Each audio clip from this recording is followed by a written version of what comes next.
लक्ष्मीच्या पावलांनी मालिकेच्या येणाऱ्या भागामध्ये प्रेक्षकांना आपल्याला पाहायला मिळणार आहे चांदेकरांकडे देवी आईचा जागरण गोंधळाचा कार्यक्रम होणार असतो. त्यानिमित्त साडेवाला साडी दाखवण्यासाठी घरी येतो. त्याला म्हणते, मी ही साडी नेसून बघते.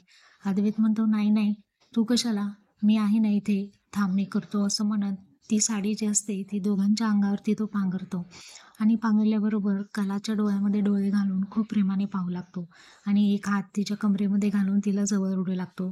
तर अशा पद्धतीने अद्वैत आणि कला या दोघांमध्ये झालेली जवळीकता आपण आजच्या भागामध्ये पाहिली.